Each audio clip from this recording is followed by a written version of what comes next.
ইপসিতা। তোমাদের একটা টপিক নিয়ে এসেছি।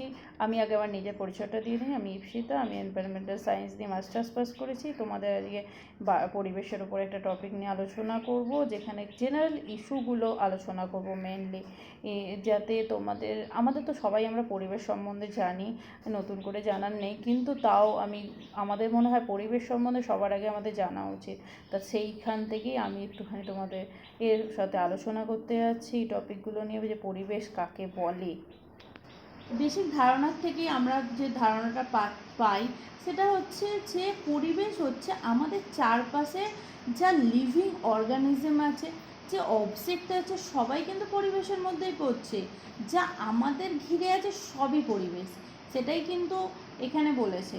আর এই যে আমি ফার্স্ট পেজটা পড়াচ্ছি, ফার্স্ট পেজটা আমি আমার ইনস্টাগ্রাম চ্যানেলে আমি দিয়ে দেবো। এখন তো ইউটিউবে এখন আমাকে দেবে না পেজটা পোস্ট করতে, তো আমি পরে আমার ইনস্টাগ্রাম চ্যানেল বা আমার টেলিগ্রাম চ্যানেলে আমি পেজটা দিয়ে দেবো, যাতে তোমরা ভালোভাবে পড়তে পারো। তো এই টপিকটা নিয়ে তোমাদের সাথে একটু আলোচনা করি। এনভায়রনমেন্টাল সায়েন্সটা কেন পড়বো, সবার আগে আমি বলবো কেন পড়বো সেটা নিয়ে আমাদের একটা বেসিক কনসেপ্ট থাকা উচিত। কারণ আমাদের পরিবেশে তো আমরা বাস করি, তাহলে পরিবেশ সম্বন্ধে যদি আমরা না জানি, তাহলে আমরা কিভাবে পরিবেশের মধ্যে নিজেরা বেঁচে থাকবো, কেন আর কোন জিনিসটা কি আমাদের সেটা নিশ্চয়ই জানা উচিত।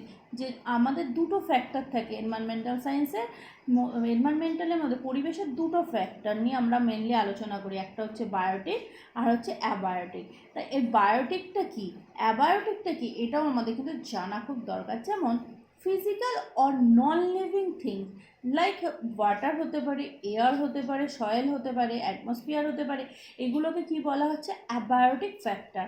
এই অ্যাবায়োটিক আমরা তো সবাই জানি, আকাশ আছে, জল আছে, মাটি আছে, সব আছে, কিন্তু আমরা এইটাকে কি বলবো, পরীক্ষা তো আমাদের আসবে অ্যাবায়োটিক ফ্যাক্টর কোনটা বা বায়োটিক ফ্যাক্টর কোনটা, সেইটাকে বোঝার জন্য আমরা খুব সহজ সরল ভাষায় কী বুঝে নেব, যে পরিবেশ কাকে বলে প্রথম বুঝবো, যে আমাদের চারপাশে যা আছে সবই পরিবেশ, যেটা লিভিংও হতে পারে, নন লিভিংও হতে পারে। এইবার যে পরিবেশের যে ফ্যাক্টরকে দুটো ভাগে ভাগ করা হয়েছে, একটা অ্যাবায়োটিক ফ্যাক্টর, একটা বায়োটিক ফ্যাক্টর। বা অ্যাবায়োটিক মানে তোমাকে কি বললাম এই মতো, যে নন লিভিং ফিজিক্যাল যে কোনো জিনিস, এয়ার হতে পারে, ওয়াটার হতে পারে, সয়েল হতে পারে, হিউমিডিটি হতে পারে, এগুলো সবই অ্যাবায়োটিক। আর বায়োটিক কি, লিভিং। বায়ো মানে তো আমরা বায়োলজি যখন পড়ি তখন আমরা এটা তো বেসিক জানি, যে বায়ো মানে এখানে লিভিং থিংয়ের কথাই বলা হয়েছে।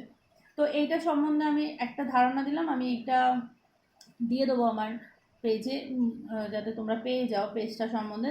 ইংলিশটা পড়ে যদি না বুঝতে পারো তখন আমাকে আবার বলবে, আমি তোমাদের আবার ভালো করে বুঝিয়ে দেবো। এরপর আসছি যে দেখো, এখানে একটা থিওরি আমরা মেনলি জানবো যখনই পরিবেশ সম্বন্ধে কিছু পড়তে যাবো, এনভায়রনমেন্টাল সম্বন্ধে কিছু পড়তে যাবো, তখন এই থিওরিটা সম্বন্ধে আমরা খুবই জানি, যে theory of evolution by nature selection. দেখো, আমি এটাকে এইটুকুনি জায়গায় আমি খুব ভালো করে এক্সপ্লেন করছি যাতে তোমরা বুঝতে পারো। The environment for an individual however is not always constant. মানে কি, পরিবেশ একটা কোনো কনস্ট্যান্ট নয়, কিন্তু অলওয়েজ কনস্ট্যান্ট নয়। পরিবেশ যে আমরা ভেবে নেবো কনস্ট্যান্ট, তা কিন্তু নয়। এটা কিন্তু ইন্ডিভিজুয়াল প্রত্যেকের জন্য ডিফারেন্ট হয়। ফর এক্সাম্পল দেখো, a child environment at home is different from the one at school or in a playground. একটা শিশু যখন বাড়িতে থাকে তখন তার পরিবেশটা একরকম তার কাছে, যখন সে স্কুলে যায় তার কাছে একরকম, প্লেগ্রাউন্ডে যখন খেলতে যায় তখন একরকম। likewise our environments at office, যেমন আমাদের এনভায়রনমেন্ট, আমরা যখন অফিসে যাই তখন আমাদের পরিবেশ একরকম। In a city park or in a reserve forest is quite different. এবার সিটির যে পার্ক আছে, আমরা যে পার্কে ঘুরতে যাই বন্ধুদের সাথে, সেইটা আলাদা। আর এই যে যখন আমরা রিজার্ভ ফরেস্টগুলো ঘুরতে যাই, দেখবে একদম আলাদা কিন্তু জিনিসটা। The environment is and The environment is and the reserve forest is contrast to other place is less distributed by the human activities and is refer to as the natural environment. এখানে কিন্তু আমাদের মানুষদের যে একটা পরিবেশে আমাদের ওখান থেকে কিন্তু দেখো, একটা জিনিস সংরক্ষিত ফরেস্ট, সেইখানে তো নিশ্চয়ই মানুষকে বেশি জানাগোতা করতে দিলে হবে না, কারণ মানুষ যেখানে বেশি যাতায়াত করবে সেখানেই সমস্যা। কারণ আমরা যেখানেই যাই সেখানটাই পলিউট করি, তাহলে তারপর পশু পাখিরা আমাদের ভয় পাবে আমাদের অ্যাক্টিভিটিতে। তো এখানে আমাদের কি পরিবেশ থাকে না, প্রাকৃতিক পরিবেশ থাকে। It include all living organism and non living things occurring naturally in an area on earth. মানে কি, এইখানে সে লিভিং অর্গানিজমই থাক আর নন লিভিং অর্গানিজম থাক, এরা কিন্তু ন্যাচারালিভাবে প্রাকৃতিকভাবে উৎপন্ন হয়।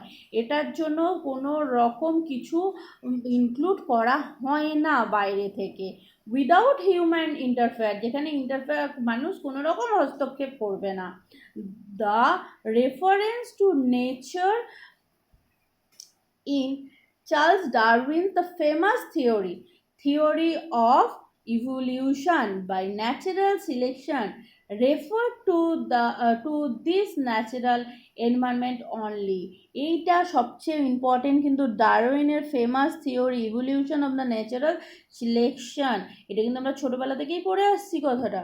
এরপরে আসছি, দেখো, environment in a city park or an office on the other hand it tempered by humans and is therefore called the man-made and built environment. এই যে এনভায়রনমেন্টটা যেটা আমরা সিটি পার্কটা করছি, এটা কিন্তু মানুষের তৈরি, এটা কিন্তু কোনোভাবে প্রাকৃতিক তৈরি না। অফিস তো অবশ্যই মানুষের তৈরি, কারণ কোথায় চেয়ার থাকবে, কোথায় টেবিল থাকবে, কোথায় লাইট জ্বলবে, কোথায় পাখা চলবে, সব কিন্তু মানুষ ঠিক করছে। তাহলে এটা কি হবে, ম্যানমেড হবে, ম্যানমেড এনভায়রনমেন্ট হবে। এরপরে আসছি, দেখো, পরের টপিক আছে ইকোলজি। তো আজকে এটা কন্টিনিউ করছি না, আমি এইটুকুনি আগে দিয়ে নিচ্ছি, তোমাদের সাথে শেয়ার করে নিচ্ছি, তারপর আমি তোমাদের পরের টপিকে আসবো। আমি কি টপিক ফার্স্ট কি পড়ালাম না, এনভায়রনমেন্ট কাকে বলে। আমাদের চারপাশে যা আছে সব হচ্ছে পরিবেশ, আমাদের পুকুর, বাড়ি, গাড়ি, সব কিছু, এর দুটো, পরিবেশের দুটো ফ্যাক্টর, এনভায়রনমেন্টের দুটো ফ্যাক্টর, একটা হচ্ছে অ্যাবায়োটিক, একটা হচ্ছে বায়োটিক। অ্যাবায়োটিক কি, নন লিভিং, বায়োটিক কি, লিভিং। এরপর আসছে কি, যে এই যে বায়োটিক, এর মধ্যে আমাদের প্রত্যেকটা পার্টে পার্টে, মানে আমাদের বয়সের যে ছোটোবেলা, তারপর একটা যুবক অবস্থায় আমরা যে চাকরি করছি ইয়ং এজে, তারপর আমরা বৃদ্ধ হচ্ছি, আমাদের কিন্তু দেখো প্রত্যেকটা ফেজে ফেজে আমরা নতুন নতুন করে এক একটা পরিবেশ পাচ্ছি। তাহলে সেই পরিবেশগুলো আমাদের কিন্তু তৈরি করা হচ্ছে। আর এই চার্লস ডারউইনের ফেমাস থিওরিটা কিন্তু এই টপিকটার ওপরই বেস করে। তো আজকে এখানেই শেষ করছি, পরের দিনকে আবার একটা নতুন ভিডিও দেবো আমি, ইন্ট্রোডাকশনেরটাই শেষ করবো আমি পরের দিন।